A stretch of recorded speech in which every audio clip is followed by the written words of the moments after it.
Red Bull gives you wings.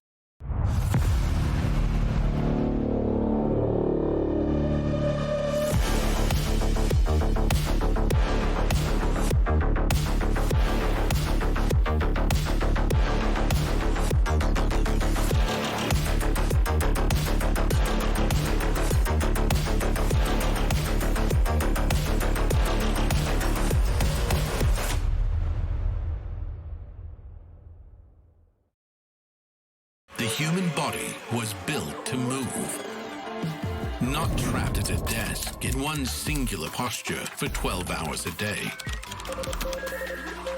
It's time your chair evolved. This is Secret Lab Titan Evo. Ergonomically engineered for you, gamers, hybrid workers, artists, backing your every move. Eu acho que vai ser uma partida muito divertida contra o Demon 1. Faz um tempinho que a gente não joga contra. A gente jogou contra no Kickoff e aí depois só no ano passado. Então vai ser bem legal jogar contra ele de novo.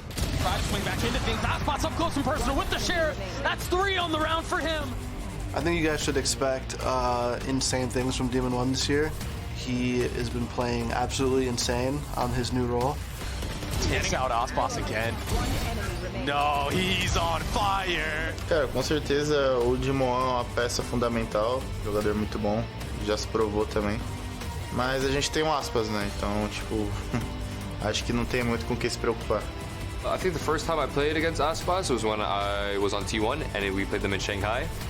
Obviously, everyone knows he's a very strong player, but he's just another player in the lobby. So I'm just gonna be doing what I normally do, and that's just all it is. Welcome back, everyone, to VCT Americas, and we're at the halfway point of week one and our second match of the day, and it's going to be a banger. You got Osboss and MIBR taking on King and Leviathan. Goldenboy here alongside Mimi, Ender, and Wyatt once again to break it all down here, and this is going to be an exciting game, guys. I'm pumped because, I mean, Wyatt, you both actually are like on the Leviathan bandwagon right now. I'm all for it, right? Yeah. I think this team with the addition of Rossi is going to be looking very strong, but going up against Osboss, who left him, is always a fun matchup. Yeah, absolutely. The revenge arc. Also, that was the last match that LEV played back in Kickoff as well. This MIBR team, they started slow, but really picked up the pace. That they did, making it to top 3 in Kickoff. I think that they played a pretty honest style of gameplay. They didn't lean into a lot of the new meta stuff. They were mostly playing old comps, but they were putting Osboss on Jet on almost every map, and he was having an incredible performance, culminating getting a series kill record in one of their matches, leading up to that top 3 finish. Now, it was a massive performance from a guy who is considered by many to be the greatest player in the world. But Mimi, what's really fascinating about this is that despite all that success you had at Kickoff, they still made some changes. All the talk going into this roster was this is like Osboss's happy place. He got a couple rookies that Saucy recommended that he's happy with. He's finally playing with Noswer, who got dropped on Christmas from the previous opportunity. He had to play with Osboss. And now, on LEV. Yeah, and now Osboss's friend is dropped yet again, and they've picked up a guy who's not Brazilian. Yeah, but I mean, this is interesting, obviously, like bringing him into the team, but also when you think about what was happening during Kickoff, right? Because originally Noswer was supposed to be the IGL for this team. He was IGLing in their first stage game, and then after that loss, they switched it up. It became Artsin taking on the reins over there. So yeah, big change. Yeah. And that's when they got good. Yeah. Artsin took over is when they went on that sick lower bracket run. So assuming this is, from their point of view, a straight-up upgrade for individual play and mechanics, which I would agree with when you're looking at Verno off-season stats on your screen right now. But Verno Kickoff was sloppy. There was some messy play from him. If we get off-season Verno, though, maybe this can work out despite whatever communication issues will be coming up. Yeah, it is odd, though, because his and Noswer's performances were both kind of, you know, they were underperformances in a similar way. Verno was definitely not lights out in Kickoff, but the offseason promise of this guy was huge. I think all the questions, though, go back to comms. An all-Brazilian team picking up a dude who's only ever played on English-speaking teams. How the hell is that going to work out? And look, guys, I've been on this earth for 37 years, and I still struggle with Spanish, so I don't know how this guy is going to pull it off. His wife is a Spanish teacher. He still doesn't speak a language. Exactly. That shows you how challenging it is. But for more on MIBR's roster change, Dryad had an opportunity to catch up with the legend Coach Fraud earlier on. MIBR has made some pretty significant changes since we last saw them here in Americas, and I'm here with Coach Fraud to talk about them. Fraud, we saw this trade between Nasr and Verno. Can you tell us a little bit of the insight of why this happened? Well, a little bit of part of we kind of needed to make the change. We felt like it just wasn't working as maybe how we envisioned, but at the same time, we always had interest in someone like Verno. We've rated him very highly. So it also kind of helped that he became available, and he was someone that we've been really eyeing for a long time. So, you know, it's just a really, really good player becoming available, and he would, you know, fit in, especially with like the playstyle, agents, things like that we're really looking for. And you talk about eyeing him for quite some time. What are some of the things that Verno brings to the table? He's just uber talented. I mean, the kid is, for the last several years, he's been viewed as one of the best players in America, at least one of the up-and-coming players ever since he's 16, 17 years old. So now that he's finally 18, able to compete in the franchising, I think he proved himself early on, especially in NRG's off-season, playing really well against international competition. So for us, you know, having someone like that available kind of seems like a no-brainer to just go after him, especially if we can make it happen. One thing that we need to address, though, is that he is American and he's not Brazilian. So how is the communication looking like? Is it English? Is it Portuguese? What is it? Yeah. So he took a bunch of classes in Spanish when he was younger, like during school. So he's not a natural Spanish speaker, but at the same time, he does understand it a lot. So when it comes to stuff in the game, like when we talk about like 2 here, 3 here, numbers and stuff, this is exactly the same, the numbers in Portuguese as it is in Spanish. So he has a high level of understanding of what we say, but also we speak English as well. Like all the players, Aspas, Art, even Cortesia, they have fantastic English. Shinam is learning it day by day, but basically we're just going to speak 2 or 3 languages all at once, and it's not going to be an issue because we all understand what each other is saying at the same time, and we don't foresee us having us lose rounds or matches based off of communication. The full Americas stream, all 3 languages, we bring it all. I'm excited to see it. Good luck. Always excellent insight there from Coach Fraud. And one thing I do want to say is that he's kind of the difference maker in this situation. Because when you turn to a lot of like, you know, Brazilian teams, Latin American teams, the coaches are typically like, you know, English is not their first language, you know, but yet Fraud can straddle that line between all these different languages, knows Spanish, knows Portuguese, knows English, and can actually connect the dots for these players. That being said, that's out of the game. In the game, that's a different story. I don't know how that's going to work. I feel like I'm going to believe it when I see it, yeah, right? Same. He's talking about not expecting issues with having kind of 3 different languages going on at once. Like, there is always going to be minute things that are important in rounds that are lost when you're uncomfortable in a position like that. So I think no matter how confident they feel, the real test is when they're down in their first match and the pressure is really on of how well they can perform, especially considering that, you know, with NRG, Verno was critiqued for maybe not calming as much as he should, being as proactive as he should, at least in NRG's opinion. So big questions there still. Yeah, those questions we're going to see answered. And we saw these 2 teams facing off against each other during Kickoff, right? Yeah. This series went the absolute distance. It's absolute brawl, right? Demon 1 versus Aspas on the opposite side.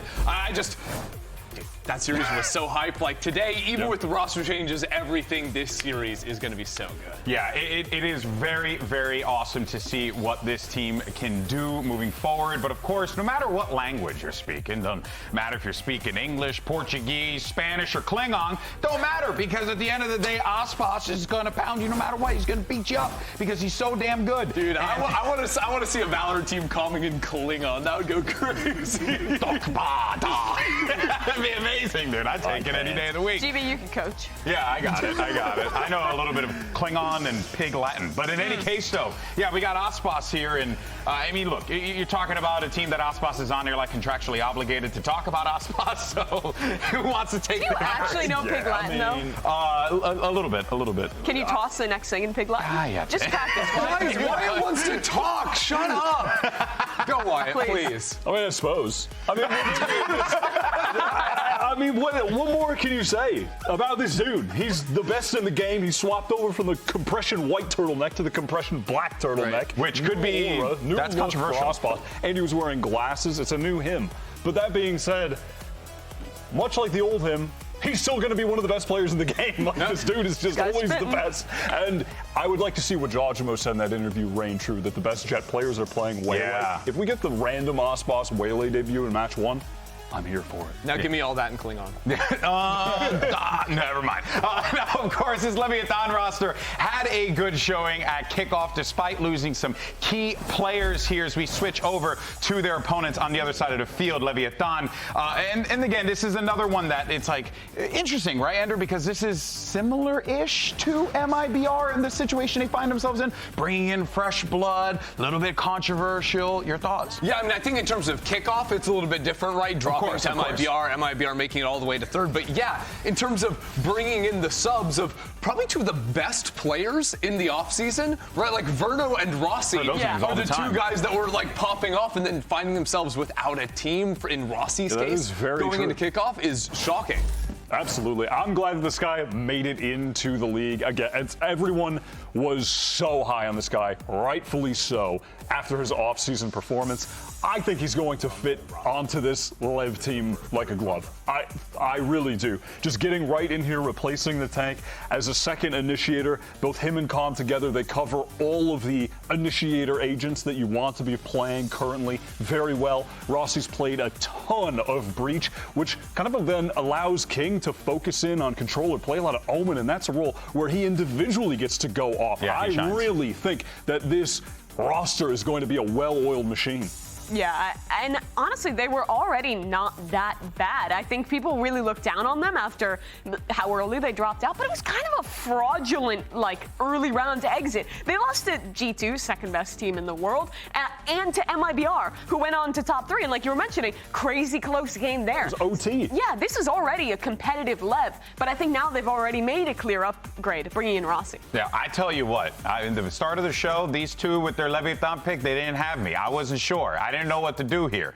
But now, I'm a believer. I'm seeing it. Yeah, hold your horses. They might still get off spots. Look at those stats, though. I mean, this guy was insane in the offseason. I think really impressed on his stint with Cloud9, and then Cloud9 went on to very controversially remove him from the team. He was slotting in as the IGL of the roster. It was all kind of shrouded in questions even after the fact. Yeah, which seems to have at least at the moment been a good decision from Cloud9, because as good as a player can be. 100% win rate this stage. Exactly. As good as someone is, it doesn't necessarily mean that they're going to work in your team, and it's not an indictment of Rossi's skill by any means. Sometimes they don't work out. Yeah, exactly. So, hey, maybe this will just be the best situation for both of them, and I could absolutely see that as the future we're wading into. All lived happily ever after. Yeah, I mean, I feel like the only one who didn't live happily ever after was Natank, who came over to America for 3 matches and then got shipped back to Europe. It's a really, really tough move for him. You brought us back to reality. They played 3 matches. They lost to G2 MIBR. He's gone. But Rossi is a player that when you have the opportunity to take him, I don't blame the org for wanting to make that leap. Yeah, well, it's kind of like what Fraud was saying about Verno, and a similar thing where it's like, hey, you have an opportunity to get this guy, might as well just go for it and see what happens, right? But this was, pretty controversial, right? Cloud9 dropped Rossi. The community, not having it. No, they were not having it. Because C9 were playing well. They were playing well. Right? And C9 had like the crazy offseason where a bunch of things were going down. But yeah, I don't know. Like with Rossi's individual performance and IGLing a team that was winning. Did he I don't know, what did he do? I was really trying to figure that out. It was crazy. I have never seen so much attention from the community, social media, etc. on cloud 9. But people were outraged, as you're seeing from the oh my God, C9 were rage baiting by dropping him. That's crazy. Content kings looking for the They rage finally bait. cracked the code on how to get impressions in Valorant. But they've done it. This has been the MO of C9 for a while now. Yeah, they have a history. They have a Weird, history of this. Insert dropping yay 2023. Well, Hey, I mean, you it know what worked out. Leviathan have a history of, though? Huh? Signing some big names and then winning. They got Osboss last year. Yeah, they love signing. They got Good Demon point. 1 this That's a year. good Now point. they've got Rossi. They always He's signed the spitting. Champions MVP of last year, so I'm so excited for 2026 Leviathan Kong Kong to. All right. Well, while we stew on that for a moment here, let's hear what Rossi had to say to Dryad ahead of his America's debut. Thank you, guys. I'm here with LEV, Rossi. And Rossi, welcome to VCT Americas. What a journey you had to make it here. Journey indeed. In the offseason, everybody was talking about C9 Rossi and how good you were. So now they're in this LEV roster. What can we expect from you? Hopefully more of what I did like towards the end with C9. Just good things, and hopefully just more wins and just great things in general. A lot of great wins. That's what we expect for sure for LEV. Good luck today. Thank you so much. A man of few words. A Great lot wins. of great wins. We just want some great wins, guys.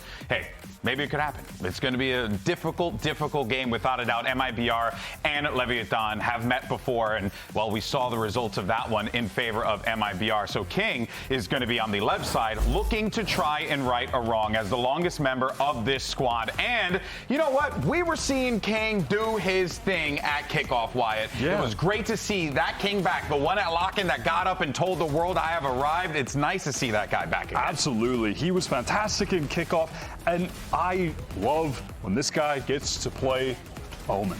That is when he pops off. Just lock it in. Get him in the comfort role.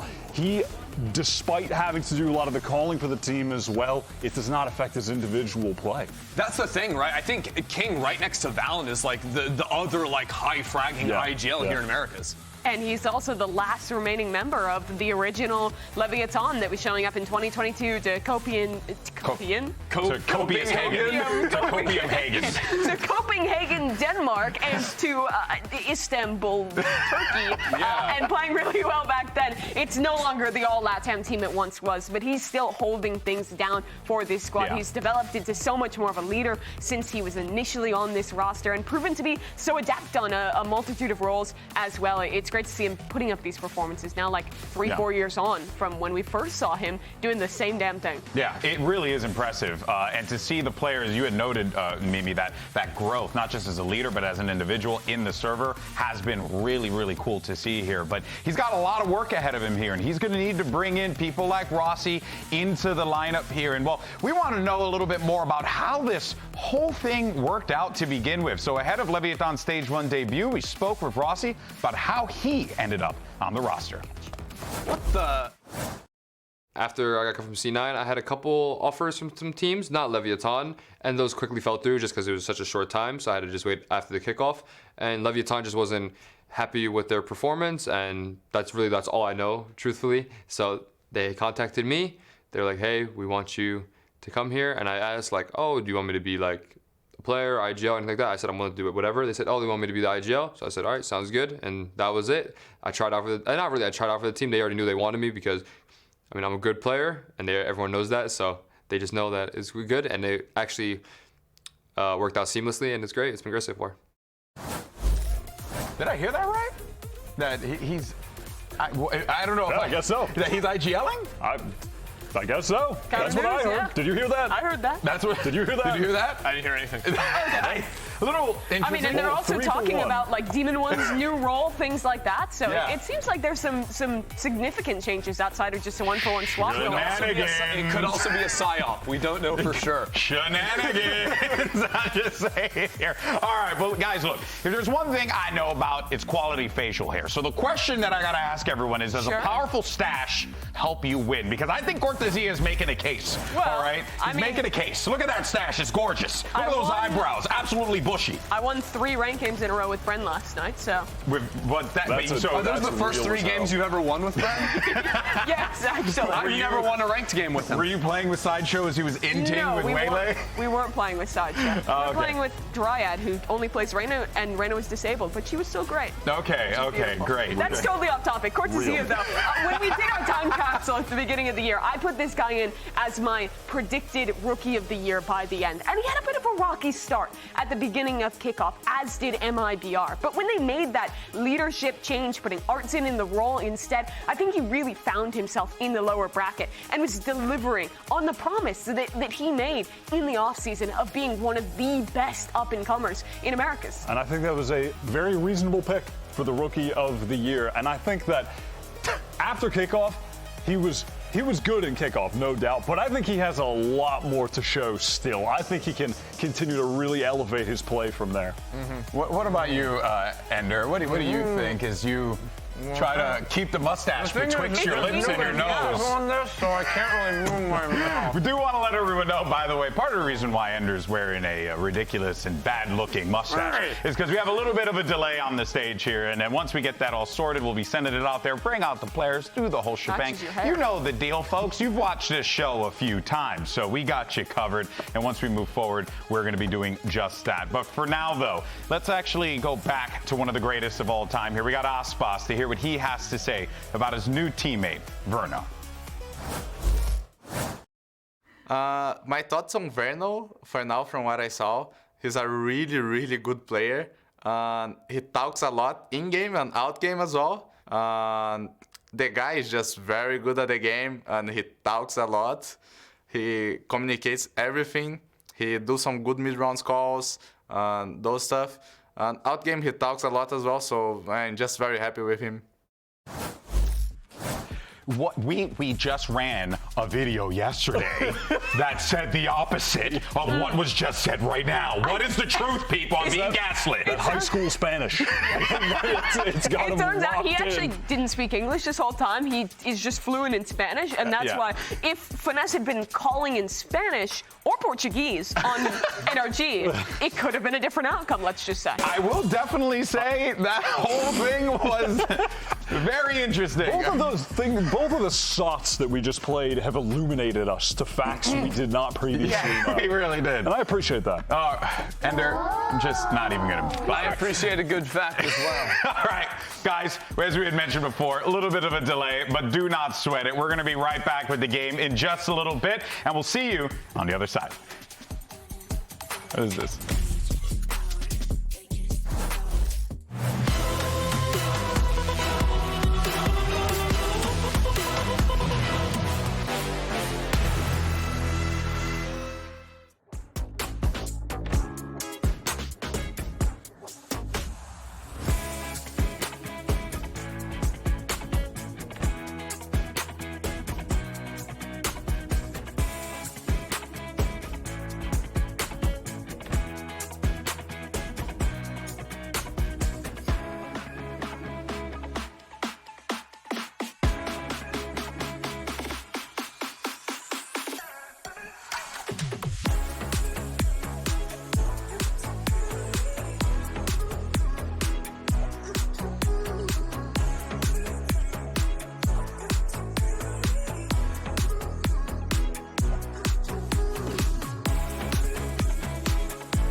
And here are your predictions from the entirety of the Talent Squad going into this matchup here. And it's a little bit split. You know, you got a little bit more of a favor for MIBR, but there's still some Leviathan love there, notably from Wyatt and Ender. But Mimi, you went MIBR. Why was that? It's kind of just history-based about how good they were in Kickoff. Aspas' current form, it's hard to predict against them. But honestly, Leviathan was a fraudulent first-round loss. This team should be legit, and I expect this to be close, just like it was the first time.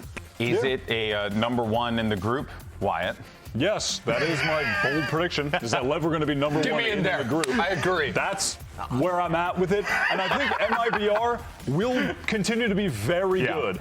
But this is the kind of game where they're going to lose 1-2. They're going to look, we're going to walk out thinking, hey, they're not bad. They're still pretty good. But LEV, they're way too good. Hey, well, I'll tell you one thing, though. We are ready for a good old-fashioned barn burner. So let's send it down to the stage and bring out Leviathan and MIBR. And let's welcome out to the stage your first squad. Put your hands together for Leviathan. And Leviathan here, again, we had talked about it before. There's a lot of love on this desk for this LEV team. They want to see them succeed. Mimi, this is looking, though, like a Leviathan that is prepared and ready to go with these big changes. And we didn't even talk about Khan, by the way, who's always going to be a factor for this squad. Yeah, everyone was so excited to see this team coming out of the offseason. Aspas on this squad, Calm here as well, or excuse me, Demon 1 here with Calm alongside, getting that duo back together. There's some really amazing duelists in this matchup between Demon 1 and Aspas, two respective champs, MVPs going head-to-head. You just know this is going to be a good one, right? These two teams walking out there on the stage with all the changes going down, and the sub situation, the new fifths mirroring each other too. Oh, yeah, but let's go ahead and bring out their opponents. It's MIBR.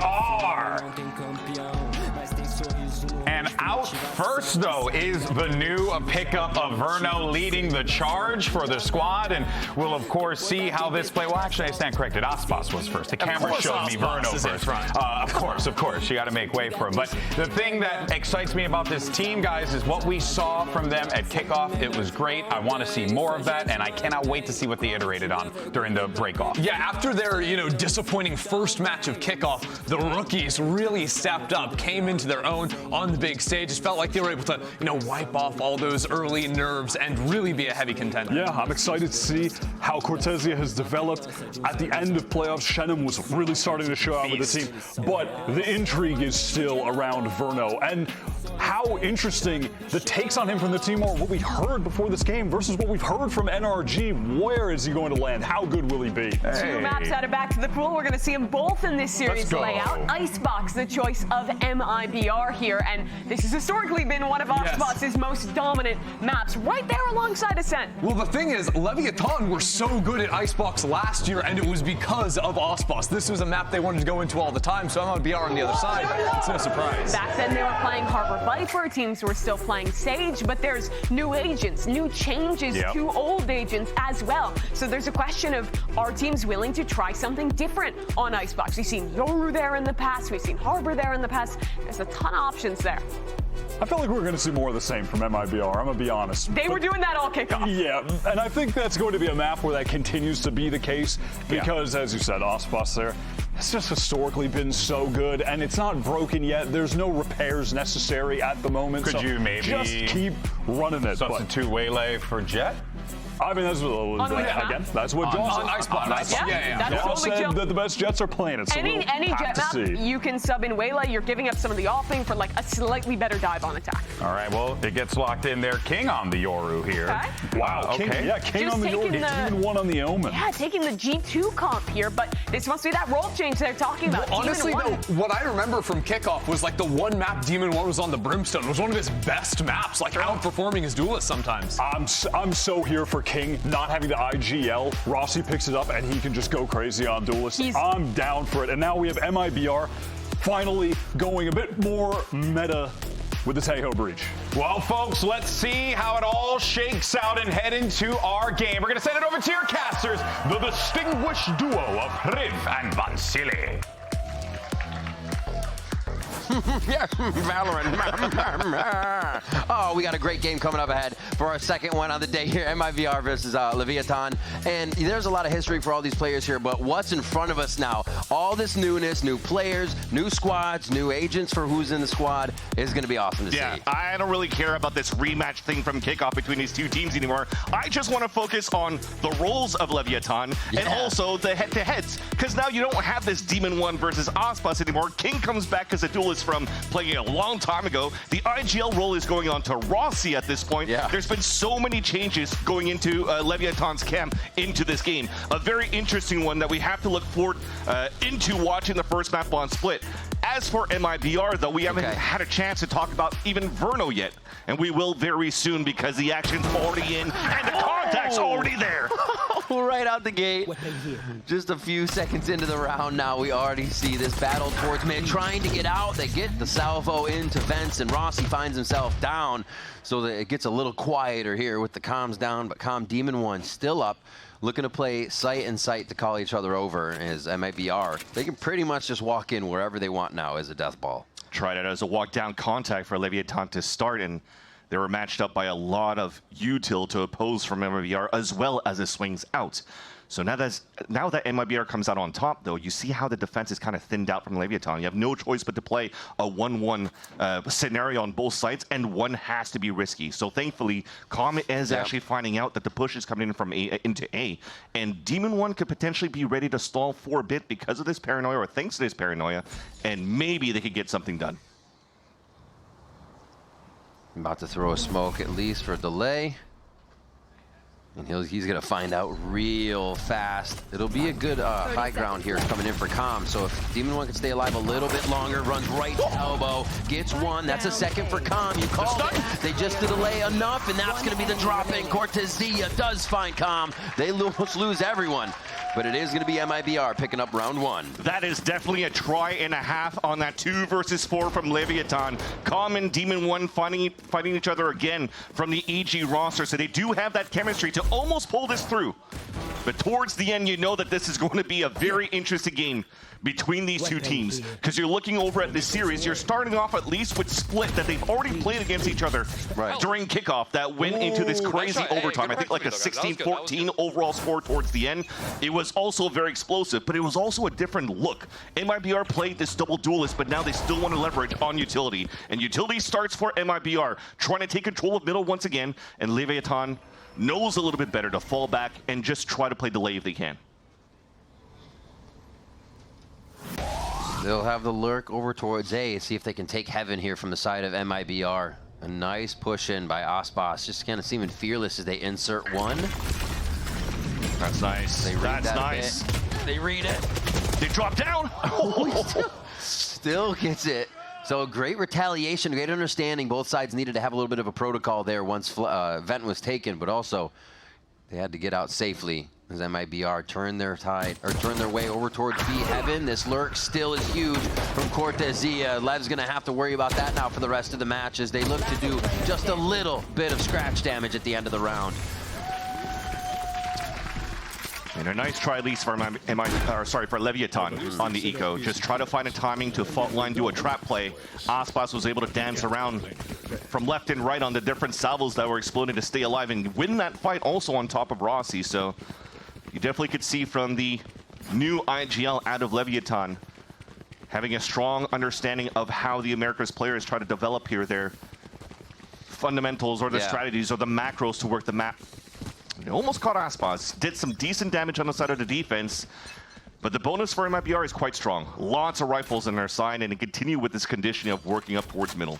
This time, less utility, walking up for contact. Might catch Tex off guard, but you know that Tex is still always good in these moments. Oh my gosh. Aspas with the go button, almost spams through the smoke. Gonna look for safety again as he fakes the rope out. The team's not really able to follow up, but Lev is. They push back very hard.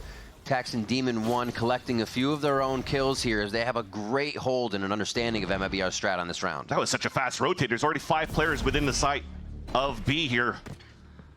As Leviathan now are just gonna try to slow things down for a bit. MIBR, knowing that they're in a losing scenario at least, tries to add a little bit more into the later rounds. Picking up this orb for Artazine, waiting for the second wave here, the fault line to come back potentially to try to re-hit. But you need some hero plays coming out, and thankfully you have Cortezia that's inserted and trying to punish on an overextension, but King wins that fight from backside. And that's going to be Rossi taking a little bit more pressure. Loses that one against Shenum, though.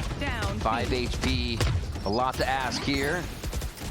Just going to be able to dodge out a few. So they know his location. A nice retaliation at B from Lev on this round. Should see Shenum going down here soon as he gives Calm a little bit of trouble in that instance. And there's the 3 just staring up.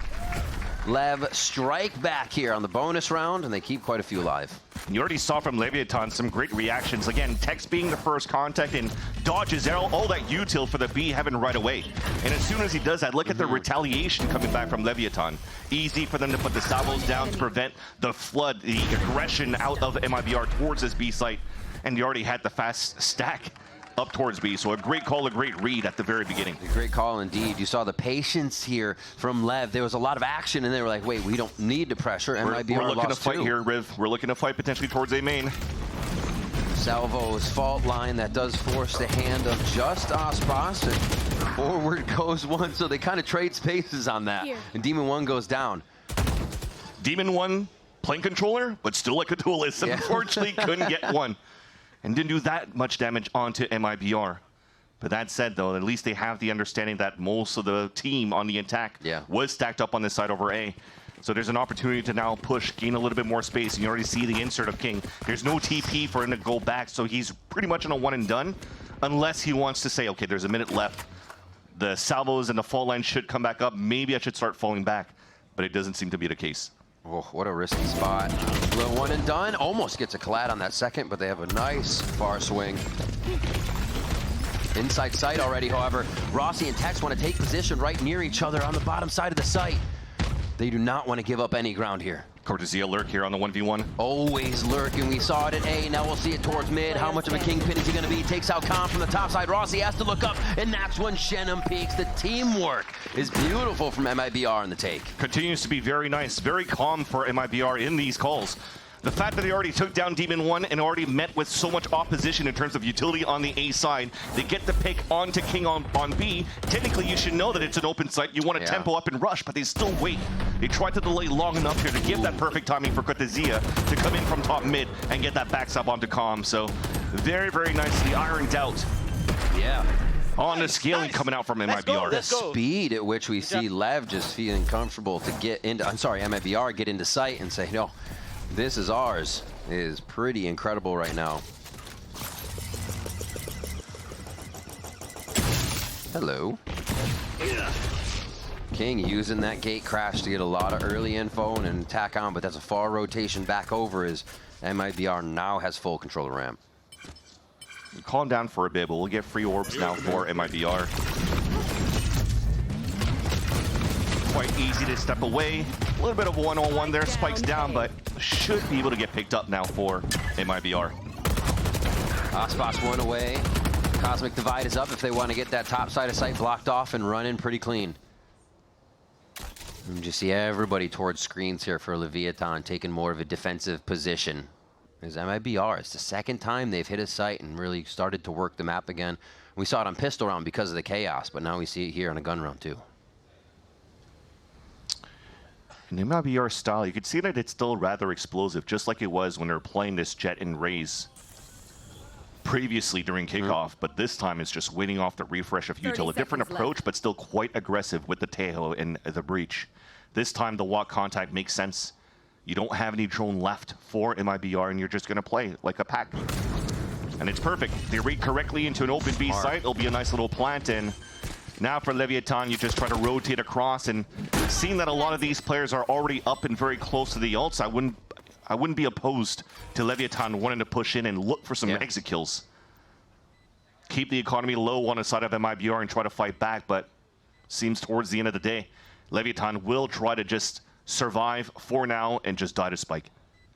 So Tex could get ult, they see that. Rossi gets closer, Demon 1, but you could also get Aspas 1 no matter what, depending on that push. Money's there for Aspas to buy. Verno's still got a gun. They're still gonna, like you said, they're still gonna hang out though. Kills would be nice to see, but they start to back off. Great mid-round calls by Verno. Really resetting the team. If everything is true in the videos that we've been hearing, and now he does have the voice, they've been repositioning for those and just really safe plays. Like you said, walking right around LEV with no problem, and they come out of that round with another win. 4-1 now for MIBR on the attack side split. The thing is as well, we're moving into round number 6, and we're still a little bit further out from getting a good amount of ult cycles on the side of the defense, so they haven't been adding too much pressure or getting too many successful trades or fights to prevent MIBR in this conditioning that they're doing in the very beginning. It's always very slow contacts. You don't really see him trying to be fairly explosive. So I'd like to see King to be a little bit more active, try to find that early space, but TP where they could stack into the other spot, because so far for MIBR, if they don't notice where King is, they just kind of go for it. And he's got it here. The gate crash towards B, checks A. And unfortunately, that's just going to be the dimensional drift. I guess not unfortunately if they can use it here effectively now in the face of MIBR. They could double flash this and fight at least, because the gate crash has been perfect. The read's been good for King. There's the first contact, but unfortunately Demon 1 falls. 1 for 1. Cosmic Divide goes in. You still have all the initiator utility to make sure the sight hit feels good. Armageddon's there for Verno. Well, they don't like how quiet it got so quick, actually. Yeah. They back off, so Mail Rune can start creeping in. And you still have a double lurk from the rookies here of both Cortesia and Shenum trying to close that gap. Splitting up the defense, too. This might work now for MIBR. Off position. They couldn't follow up quickly on the Armageddon. King's going to go ahead and get a 4K in knowledge that there was nobody at A. King stays B and cleans up house. So that's what we're talking about. Trying to find the early information, using a little bit of util. 4-1 setups at the very beginning for Leviathan. Demon 1 has that responsibility to just anchor up the B side, trying to listen for noise and try to delay if he can. That's why he's actually a little bit more aggressive on the peak from the new box, so that he could actually flash back and also throw smokes to allow the rotate to happen. So despite him falling first, it was still a big responsibility for him and allowed King to get into a good spot behind the back of the B site. Clean shaven King, clean plays coming through. We're seeing it different from him. King, however, with the op now on that Yoru, going to be pushing B main as Aspas brings out the knives to follow that drone through mid. So this may be the main way they try to open this round with Aspas is the spear. This is a key component to bring that operator out. That has to be the other big win condition for Leviathan, because actually it's a positive against MIBR. The only way to really scan him is from the drone that Verno already used at the very beginning. So this lurk might get punished by Shenum if he wants to overextend. And so far, it's just setting up an astral form for the rest of MIBR to start plowing into the A site. 1-2, a hit backside. You saw the concuss. Shenum's now going to push forward. We saw him just on the edge. King gets one. Gate crash isn't going to bring him too far back. So now MIBR knows they have time to work. It's watching Lev formulate the protocol here to get back into sight. It looks like they're going to give King screens, and everybody's going to work somewhere towards ramp. I like that they're fighting back, though. Cortesia and Verno insta headshots coming through there. A nice retaliation as the utility finally comes through for the side of Leviathan, but can they continue to follow this up? The Rolling Thunder hits now from Rossi. He gets a 3K. Verno's trying to hide, blind to all high heaven, and Demon 1 finalizes the round for Leviathan. That was still pretty clean by Verno to be able to turn away from a flash while concussed and still land a shot. But towards the end, the reason why I said I like MIBR fighting back towards the A ramp, they've already identified that King is still towards the B side, has the op, has the dimensional drift, but before they're able to give Leviathan the opportunity to get value out of that, you just don't want to give them a chance to set up. So again, punished here for Shenum. At least they've identified now for the first time that the op does come out. They're going to be a little bit more careful moving into the later rounds. But that was still a nice attempt. I'm insane, bro. That's the hype you need. I mean, he is the player that put up huge numbers, as Ades mentioned, during the offseason with Cloud9, beating down some staple names like Fnatic, G2. Yeah, losing in the Grand Finals versus T1, but still putting great numbers and being on top of the scoreboard in terms of kills. And that's that voice we hear Com say. He's kind of just like Boostio, man. He's all about building the team, building himself up. We hear it right there, and it's working for him. 4-3 here as Lev start to fire back a little bit. It's going to be a lower buy on the side of MIBR as they slow this round down. Yeah. Both initiators working together. It looks like they tried to do a little bit of noise at the very beginning here. I think the fault line went towards the B heaven just to try to keep some players isolated and kept towards that B site so they could all meet up and go for that explosion towards the A site, potentially without the fault line, as you need to tempo up with the lesser weapons that you have. Oh, that's a pick. There. Feeling comfortable. Hop right in. So even the low buy, confidence in pushing with the team. They're going to try to go up ramp too. They want to take away as much space from Leviathan and make this uncomfortable as possible, since they know they're fighting against the advantage on left side. This is tough though. The fight back towards A ramp, it's not planet for them, so the read is actually not the best for MIBR. They're going to have heaven. Smoked out already. This is going to be a tough win. Never mind, they don't have anything. Tex takes that backs with nice shots. And now Cortesia waiting with this Vandal. Money's not going to be there, so it looks like they'll try to keep this in hand. And Leviathan don't even lose anyone. This flawless round coming in. A beautiful hit back onto site. Very good synergy. Something very similar to MIBR is maintaining calm under the pressure for Leviathan. Staying back towards that spawn, protecting the VIP, which is going to be calm. Because the... Spamming with the Vandal through the smoke! Basically saying that's what happens if you try, because he just got a nice little shot through the smoke in the wall for the headshot as well, so nice little luck coming out of that, but we'll take it. Gives it the player advantage, but just getting back to the point, making sure here that Calm is able to stay alive, use the Armageddon for the retake. That was going to be the first thing for them to flood back. Now at least a drone. You're seeing that pressure from King in middle. That might force MIBR to move a little bit more quickly, where, again, it's another 4-1 setup. Big responsibility for Demon 1 to try to delay. Yeah.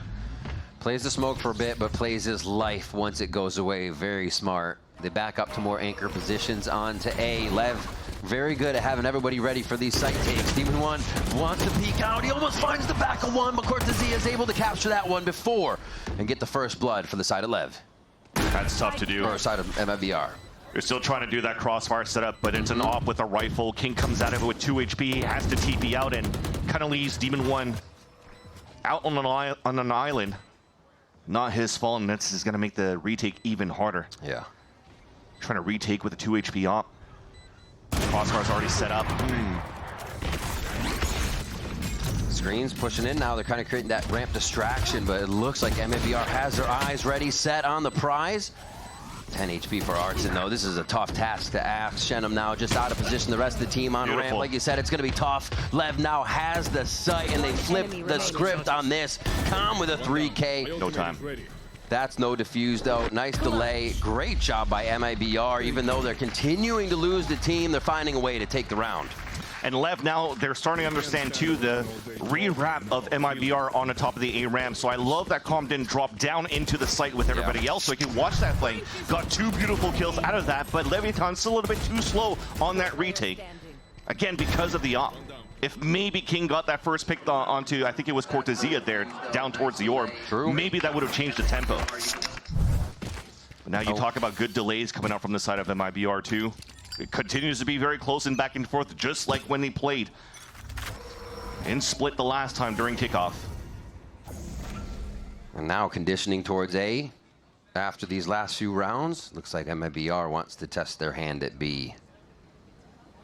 Setting up with a thought that there'd be a quick push mid. Eyes already from Shenum looking back. King's push up has no effect this round as Cortesia comes up big. And that's the activation button for the side of B as well. Armageddon across 3 members of Leviathan on the back of site. Oh, that somehow gets in front of that one and shuts Aspas down. And one little thing is just that smoke that didn't allow MIBR to go in. Armageddon kind of split them across, but they still found safe haven, safe passage to even trade out their opponent, or their teammates rather. Making sure they avenge King that died towards the A side and now just resets the round. But the more that we reset here is the second wave of util, the second hit from MIBR, and it looks like they want to re-hit towards this B site, just waiting on, once again, Verno and Artazine, because they don't have flashes to move inside the site this time around. Quick kill from Demon 1. Yesterday, we saw a lot of our Vipers put in the orb there, so that hold wasn't possible. But also the retaliation here from Cortesia gets one, and Texas thinking about everything right now. Switches the angle in an instant and takes another head from MIBR. 3 in the site alone for B, and now Verno calling the shots for himself. Last man standing now. Could still get the spike down. Now 10 seconds left. Not a chance, and everything is held. He's been in scenarios before in challengers, even when he was in a 1-on-3, 1-on-4, and still is able to do beautiful clutches. But that's on retake plays, pulse plant, holding it through, but now trying to move inside the site where Tex has been really good on that hold in the previous round. He'll think better here to save his weapon for the next round, because the rest of the team should still have a decent vibe following around that. But look at all of his dodge, fully blinded, and still survives to get this kill onto Aspas. And that, again, it's a smoke that came out from Demon 1 and a paranoia that fully hit Aspas that allowed the huge assist to come out here from Demon 1. Great teamwork. Like we said, the in-play protocols right now that teams are coming up with. incredibly fast. Hard to see everything because it's just happening over the shoulder of players and in the moment. But yeah, right there you get to see how much effect the utility's having here to make the plays. So 5-5 as LEV bring it back up to a tie. King goes ahead with the Outlaw, knowing there'll be low buys on the side of MIBR. So they get a little reprieve in their economy to make sure these purchases can go through till the end of the half. The first contact now will be Tex. Off Tex, there'll be a lot of Initiator util to come through. And the recall just to force the hand. Ooh. It actually catches Aspas. What a combo. What a follow-up. Tex with another 3K6 just in a recent amount of time here between the two rounds. And Shenum finally answers back, but not long for this world as the utility continues to pile in and MIBR have nowhere to hide. Seems like Leviathan wanted to do the surprise play once again into that one. A call out of Rossi makes sense. If you're looking at the extremities, you have the, or should I say the Outlaw from King. No cages really went through. He didn't see anybody cross. Demon1's playing close toward B main, doesn't hear anything. So they should know here for Leviathan that there's a slow scale up towards middle. So they go for the trap play. It works out. Tex just swarms players out towards middle.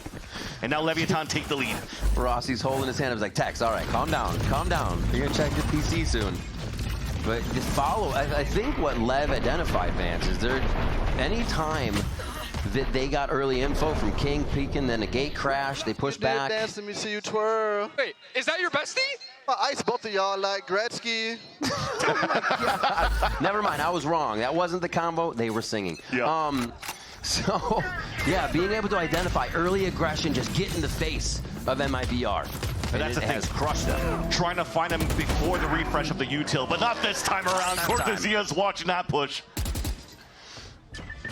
A Calm fight here with Verno in mid. They're going to get Artine to come over and help him with King, though, as Calm tries to get one back for the squad. They've traded out so many members of LEV here at the beginning of the round. We're not even on to a minute yet. Spike down. Verno got a peek. Last player Got standing. concussed up hard, still gets the kill, though. Nice retaliation on that Tejo. And it's going to be Tex walking around. MIBR fire back just as hard. Both teams are honestly just on a fuse right now. Let me see you dance and twirl this time around, Tex, on a 1v4. Nope. Twirled on right there. 3 for Cortezia and a lot of 3Ks around the map. People are getting asked to put up some numbers, and they are on these site takes. Awesome star power coming in. Great stuff to see from both of these teams that have made changes coming into stage 1 and still performing. And I would still respect this from Leviathan in the last round. They've been fairly slow, reactive in the past few rounds. Want to be more active this time around, but just got caught. We're going to be taking a quick break. Second half of Split after we come back. Don't go anywhere.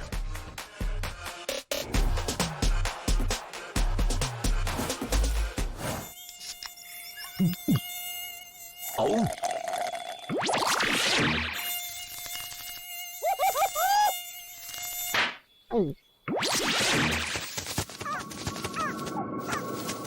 Huh, nature sure is full of wonders. Red Bull gives you wings. The new Red Bull Zero is here. 100% wings with monk fruit extract.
We're back on split. We're tied at half, and Leviathan will take the attack side to continue on in the map for our first one in this best of 3.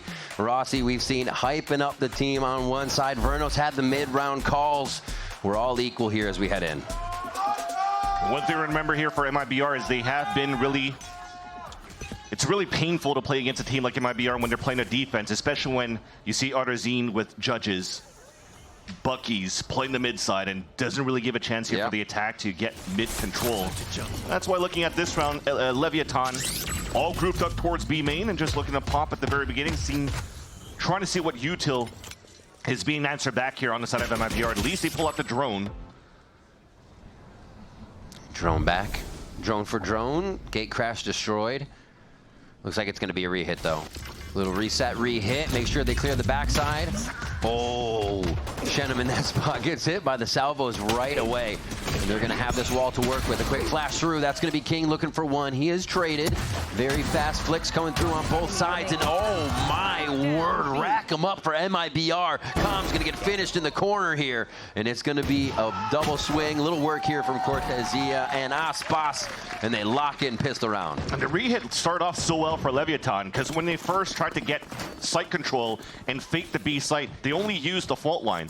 Second time they used the salvos just to keep Shenham in the back of the site, and they actually catch him off guard and pick him off. But towards the end, look at these picks coming through. We didn't really see where Verno was coming from. He was coming in from the spawn area while Aspas was fighting towards main. And while he's pushing through, he still has support from Cortezia. Yeah. So the funnies, the buddy system out from MIBR, staying aggressive as they are on the defense, continues to shine with this change in terms of composition. Oh, I love it. Aspas Marshall usually keeps that a few more rounds to see how much work he does with this. Big hit towards A as we get a bit of the heaven clear and just sight hit. A ramp is now controlled by the side of Leviathan. King made it through it with such low HP, just walking through the salvos. Yeah, they got him inserted, but to try to get more value than that will be definitely difficult when the camera from Cortezia is actually set up on the top. And with this push, you talked about the Marshall from Aspas towards B main. He's already moved up now towards middle. They know this hit's coming towards the A site. Yeah, he said, hey guys, everybody cover A. I also love that he doesn't overextend. Well, Arzine with Judge. What did we talk about before?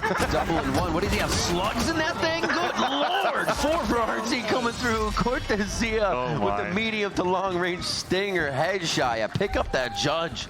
Holy moly, what is happening? Just a double on the first one as they start cleaning house. And you're right, the push from Aspas just calming in so much so they could make those early moves to A. And why he doesn't overextend is just in this moment. If there were too many players coming through and there was actually a trade onto Arzine, then if they escaped through...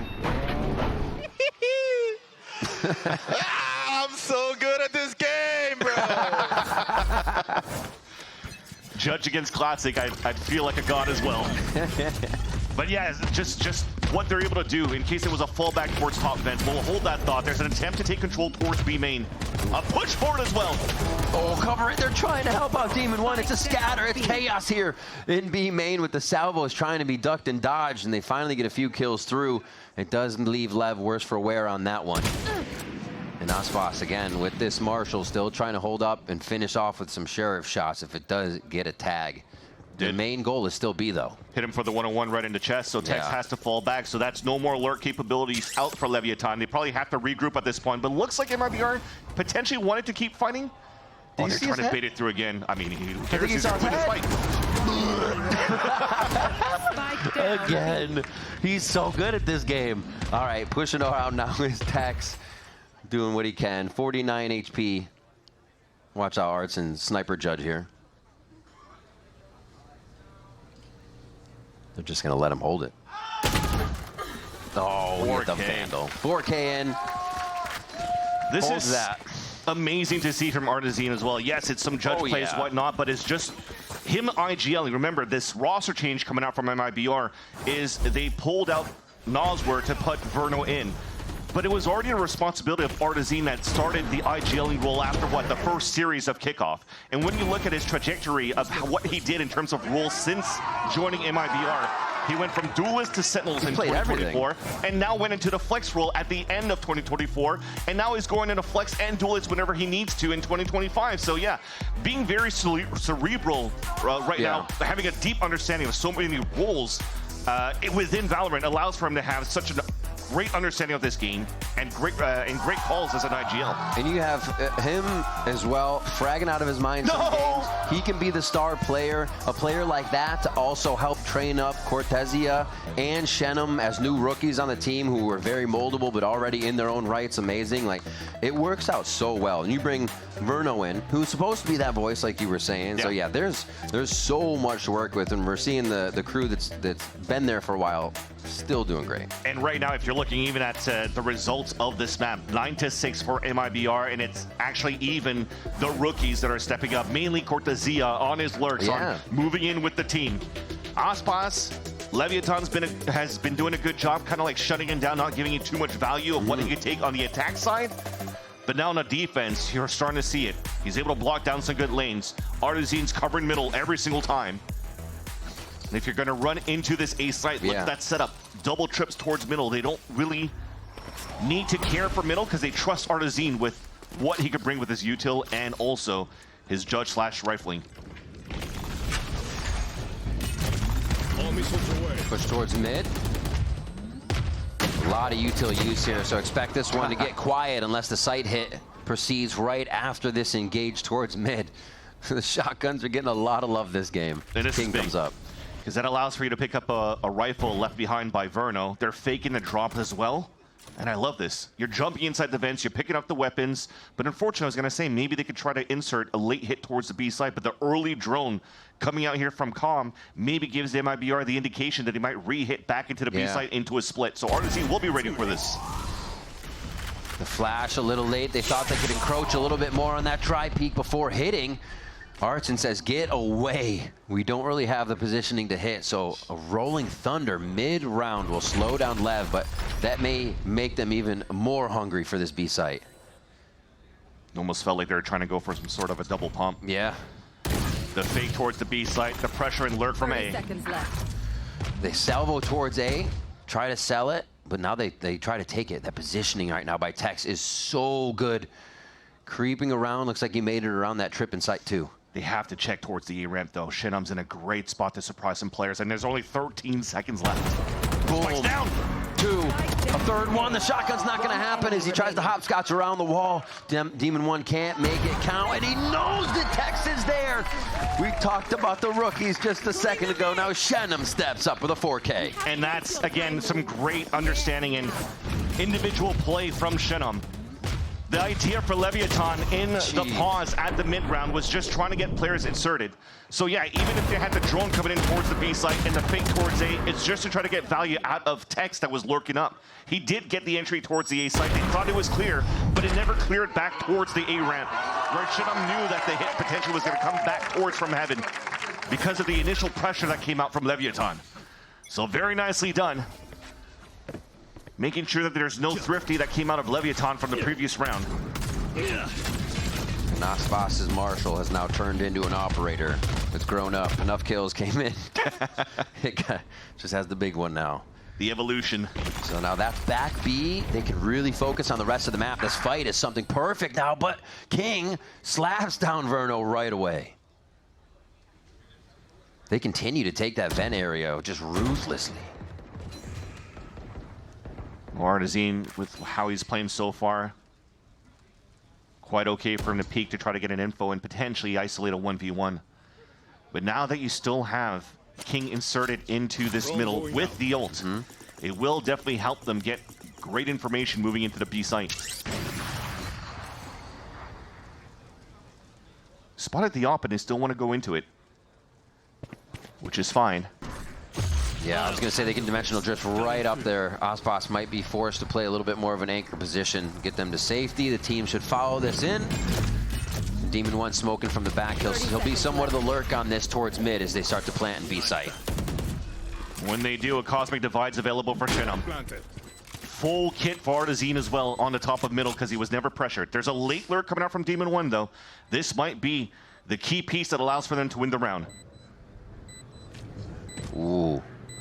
That timing from Demon One, so patient. It's almost the same problem we saw Leviathan having when they had the op on retake. It slows everything down, but ooh, just on the right. He's got the timing. Cortezia saves Aspas as he runs back with the op. Common team are trying to grab a position, see if they can figure out where MIBR is going to be coming out of the woodwork here. And Rossi and the squad just drop MIBR left and right. The operator now left in the scope, left looking. And they have found it, but Aspas still hits the shot. They should go down with the spike here. Yep. And that's going to be Demon One getting out alive as he was just a distraction, just that anchor on the play. Another round for Leviathan. Well, this whole time I was counting on the flank from Demon One, and you needed to try to delay in the postman for Leviathan, but they were slowly dropping down until Rossi steps up to the plate and just isolates every single player and allows for Leviathan to just stay alive in the fight. Because look at this, people were dying from util. Aftershock onto Tex, and then Rossi, beautiful, head on a swivel. 2 nice little kills up towards Orange and back sight. And if anything, that allows Demon One, if anything, to go down to that 1v1 and play the time in his favor.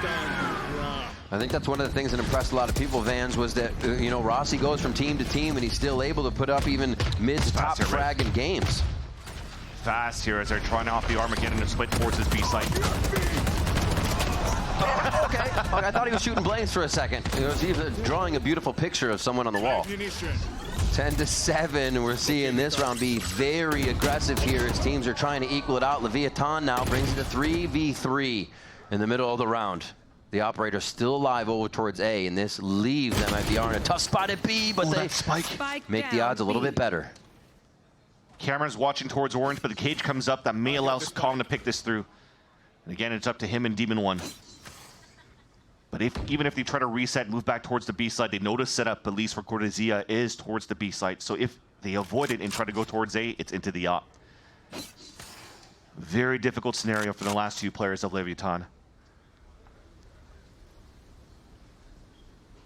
I mean, they got all their bases covered. Even if they walk towards that spawn, MIBR is just counting on this camera to get the info, and there it is. If they push towards that spawn, there's already 2 players back there for MIBR. A little ring around the rosy. Spike planted. Oh, they split? Oh, I was going to say that tripwire could really mess him up, but taking out Cortezia real quick here leaves Demon One in a 2v1, and it's Artzine with the 4K. Artzine again. This time it wasn't really an attempt to try to surprise players as they're going through the plant with util. To just get the backstab, walk, contact play, go for the trades, and Artzine drops 4 in the round again. Slight mistake coming through from Leviathan, dropping that spike quite early towards the garage when Rossi peeks solo, trying to go for that hero play, duel it up against a player on pillar. And that forces the last timeout of Leviathan. This is also Leviathan's map pick. And for MIBR coming through on this one, I'm quite intrigued to see what will happen on Icebox after, because I would have thought going into this series that a lot of the changes with Vernal coming in this roster, there'll be more compositional changes coming out from MIBR. Yeah. But for Leviathan, if they're already pulling this right now on the first map, what can they pull out on Icebox after? That said, though, looking at this timeout and the discussion coming out from Mitopata with the rest of the team of Leviathan, they really need to find ways to stop Artzine on the top middle. I feel that there hasn't been enough pressure coming up on that side to push him through or try to capitalize on it, especially when he's not playing that judge anymore. We're just seeing outright plays, right? B and mid. We're not seeing second hits. You have the double initiator, early salvo, early fault line, wait for it, use it again, play within the window, not even watch towards A on the lurks unless the whole team's taking ramp or they've gone through vent. So switch it up a bit, right? Give him something else to look at least at this point, you're far enough in that I think they've conditioned B quite a bit. Definitely saw some flashes of that from that pistol round where they scaled a little bit here. Their initiator util, but this time with the low buy that they have, it may just have to come down to some sort of Hail Mary into this round. Their hero rifle coming out here. Oh, they're about to be up against a lot of ults too if they just a few kills. The hero rifle from King is big, so their timeout will revolve around this. There has to be something huge, maybe even a Demon One TP, because they have that from available for them. have to be figuring out now if they want to TP across, try to jump across the fault line into the A site or the A ramp control. 1-2. Gate crash isn't there, so can't follow it as much as they want, but still, they're going to get a fault line back at least. Artsy predicting that there would have been a push on ramp with that drone. And you can see him helping out from B. So they drone back. Gonna just slow this one down since nobody sees anything, and you see the kind of leaning rotations coming in now from both teams. Yeah. We're almost to that minute mark, and the only thing we've isolated or identified was a Tejo playing towards the A side. We still don't know where the Cypher is set up for MIBR. So Leviathan's not really out of that frying pan yet. They still have to find the information of where potentially an AWP could be, where the Cypher is set up. So prodding up towards B Heaven is quite smart. Artesian just on point, even though he takes almost all of his health there, doesn't affect him one bit. Aspas still alive and well. Make sure that lurk from Tex does not have an effect on the map, so this means MIBR can now focus on the rest of the team. Coming into B, Hell is exactly where Demon 1 goes down as Rossi falls quickly after. Eyes on Calm, a flick, and almost Shenham as well, but he cleans it up. The rookie's good for another, and to bring MIBR to match point on split. Match point. And flashing through, giving their tell that they're moving up towards that B Heaven. Yes, it's nice. They fight off that timeout is what we were talking about, trying to push against Artesian, who usually positions at that spot towards Mail. So they worked in as a pack, trying to take him down. He's playing at the bottom, on the outside, out in the open, and still wins a duel against King with no trades. But that's also the util that followed across. Shenham actually put a Battlestar down on the ground to start the concuss to split off that hit from Leviathan. So great counter utility coming out from MIBR on the defense. Here again, just on the other side of the wall towards A. It's always just a straight up fight, it seems, in the beginning. Aspas on a hard angle with this op. Oh, just to the right and in between the second two. That's a rare miss. Yeah, a very rare miss. A quick Tex peek gives him a little bit of shake up there. And that's a big first blood going in the side of Leviathan. Now they have the chance. Can they convert the 5v4 after so many rounds of not being able to get him? Artsy takes down Tex in the chaos. And they trade one back there, but really no movement gained off of that too much. MIBR happy with how this one played out. The lurk into B is going to be huge. What's the call coming in for this LEV team that's trying to get themselves into position? Oh my gosh, Shenham from the spot of Artesian last time. They always have somebody deep in that B site, watching main, watching Heaven, and Verno drops another one. All these solo kills. It was a nice try. He tried to TP across, but Verno was already close enough to hear that Demon 1 crossed over that trip. Was already ready for that pick, but now King is trying to turn it back. Give some sort of retaliation from Leviathan. Rolling Thunder to stop him, and it's up to Calm now to open up the A site. Last player Just the indecision there. They wanted to peek together. They wanted to try to make it teamwork, but Artesian's going to get the 3K to clean up the round. And even with first blood on that, MIBR takes it back.